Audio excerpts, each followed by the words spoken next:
things meant that fewer things were getting missed. But of course, with all these little provinces running around, coordinating empire-wide initiatives became a major headache. So over and above the provincial governors, Diocletian created a whole new bureaucratic level to help manage macro policy. And these were called the dioceses. The 100-odd provinces were collected into just 12 of these new dioceses, and it was at this level that the most basic policies of the Tetrarchy were implemented. A diocese could be made up by as few as 4 provinces, as in the case of Britain, and as many as 16, as in the case of the so-called Diocese of the East, which encompassed the whole of the Eastern Mediterranean. Their main function was to help enforce policy that was being handed down by the emperor, and help oversee policy that was being enacted on the local level. The men in charge of a diocese were called vicars, and they were officially listed as the personal representative of the Praetorian prefect, meaning that they were just about as close to the emperor as you could get these days, which helped streamline the process of rolling out new policies. These novel new super-districts were kept around in the east until Justinian decided to abolish them and go back to the more powerful provincial governor model. But in the west, the dioceses were taken over by the clergy, and form the basis, even today, of Catholic administration in Europe. On the subject of macro policy, I want to insert a small correction for something I said last week with regard to the new military duxes. I said that given the smaller sizes of Diocletian's provinces, that the duxes only commanded small contingents of soldiers, but the opposite was actually true. A dux functioned more like a theater commander, who often oversaw multiple provinces worth of soldiers in order to maintain strategic coordination out on the frontiers. Their ability to revolt was blunted not so much by the fact that they only commanded a small number of troops, some duxes actually controlled 20,000 men or more, but rather by the fact that they had no political powers and no private control over the tax and levy system that they would need if they were going to fund and feed a revolt. So, I apologize for having denigrated the rank and dignity of the noble dux.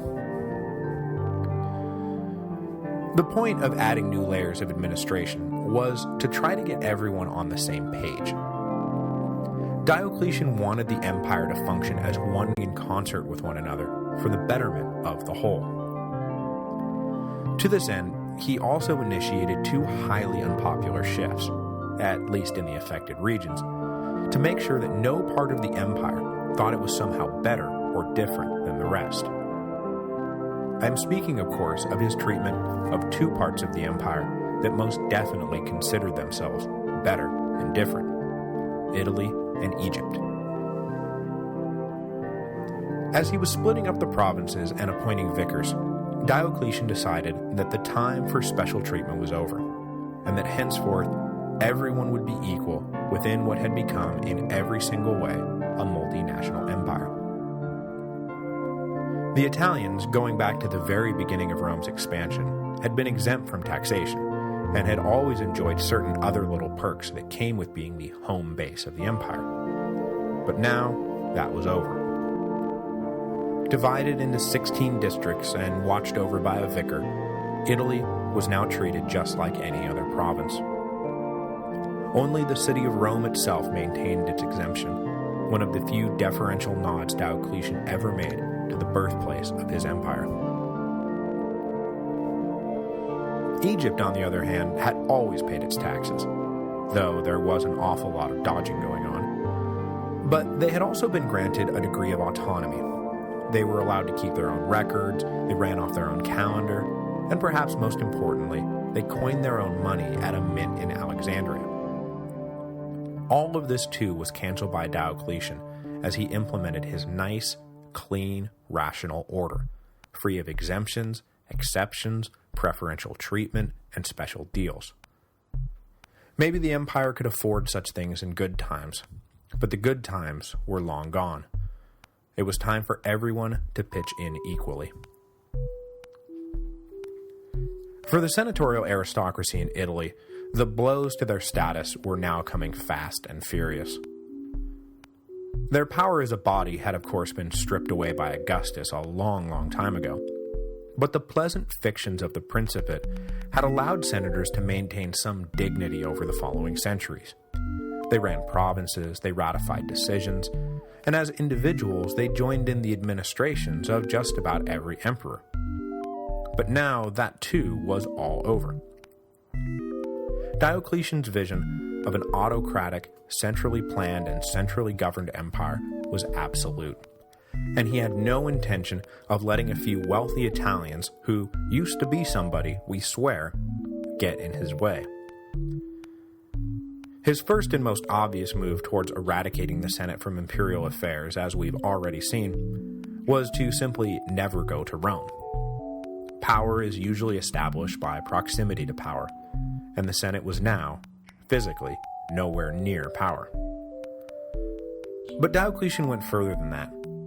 Previous emperors had allowed the Senate to continue running the old senatorial provinces of the Augustan constitutional settlements, the most important of these being the provinces of Africa and Asia.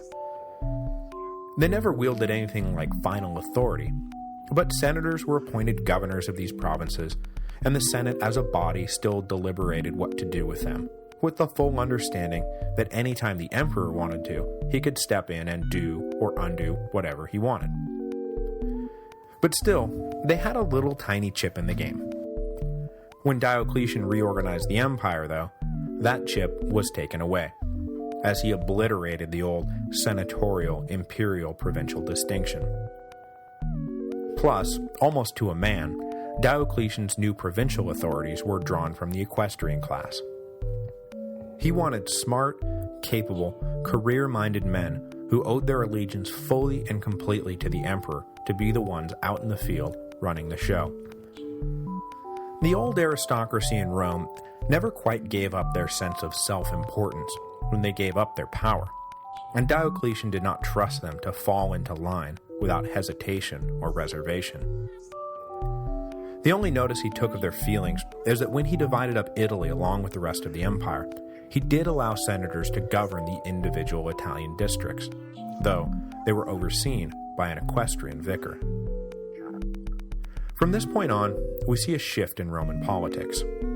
Robbed of any role to play in the empire they had created, the senators in Rome fell back into a merely local brand of politics.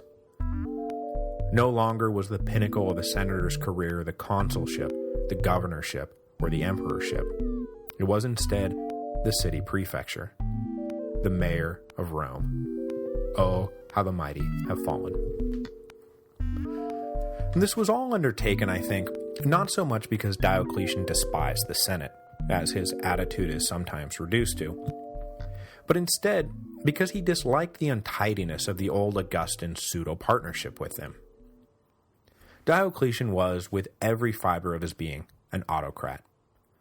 He was not the type of man, like, say, Trajan had been, who encouraged his subordinates to figure it out for themselves. Diocletian wanted to control every single little detail of imperial administration, and then systematize that control so that it became permanent and unbreakable. To this end, he created the largest centralized bureaucracy staffed by career civil servants the Western world had ever seen, and then let it run the empire. In a later denunciation of Diocletian's policies, the bitterly hostile Christian writer Lactantius, who, as we'll soon see, had some very good reasons for being bitterly hostile, describes the enlargement of the imperial bureaucracy as creating a situation where the number of men being paid by the state was greater than the number of taxpayers paying into the state. This is of course a gross exaggeration, but there is no denying that Diocletian effectively doubled the number of civil servants over the course of his reign. But that doubling was from around 15,000 to maybe 30,000 in an empire with a total population of 20 to 50 million. So no, there were not more bureaucrats than more salarymen running around today than there were yesterday, and that did have a negative impact on the economy. The other thing to keep in mind, though, is that the new bureaucracy was not necessarily adding redundant layers to the administration of the empire. During the crisis years, a local civic government had essentially ceased all operations. All those town and city councils that had previously administered daily life had shuttered their doors, and someone had to step into the void. So, enter the imperial bureaucrat. The new bureaucracy was the flip side of that separation of civilian and military operations we talked about last week. Just as generals had gradually taken over the provincial governorships, the daily minutiae of governance was taken over by career soldiers on their staffs as well. Diocletian wanted to get the soldiers back to doing what they did best, and bring in trained professionals to do the work the military had by necessity taken over. But as he considered how the new administrative system was going to function, Diocletian decided that the one thing he liked about the military being in charge was the clear chains of command, the clear hierarchy of authority, and the clear specialization of function. So when he kicked the soldiers back to the frontiers, he essentially kept the structure of the military in place for his new bureaucracy, even as he staffed it with civilians. Bureaucrats were grouped into cohorts, just like in the legions, made answerable to senior officials, who were in turn grouped together and made answerable to another senior official, all the way up to the Praetorian Prefect and the Emperor. To make sure that no one missed the point, Diocletian even made the official uniform of his civil service a military cloak, rather than a civilian toga. Most of these officials served out in the provinces collecting taxes, maintaining the public infrastructure, assessing property values, and so on and so on. But everyone was angling for a promotion to where the action and money really was, working directly for one of the emperors in one of the imperial capitals.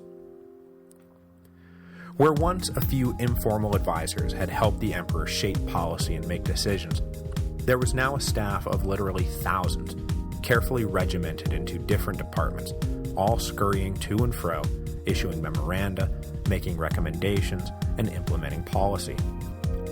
These departments became known as scrinia, named after the boxes the officials used to hold all of their paperwork in while traveling with the emperor. And there was a scrinia for everything. Foreign affairs, protocol, correspondence in Latin, correspondence in Greek, petitions, favors, law, finance, on and on. Each scrinia had a department head, the equivalent of a cabinet minister or a cabinet secretary, who, when grouped together, became known as the consistory, the permanent body of advisors who surrounded the emperor. The most important of all of these officials, and the one who was really in charge of running the show on a day-to-day basis, was the Praetorian Prefect, who in terms of power, both de facto and de jure, was second only to the emperor. The office of Praetorian Prefect had, over the years, evolved well beyond simply being the captain of the imperial bodyguard. Lucius Sejanus had been the first to assume administrative and political functions, and for the next century and a half, the trajectory of the office had been consistently away from its old military functions and towards an exclusively political one. When Septimius Severus disbanded and then reformed the Praetorians, though, the prefects once again wielded real military authority. But when Diocletian took power, the Praetorians were reformed once more, this time reduced to simply serving as the local city garrison of Rome, which, as you will recall,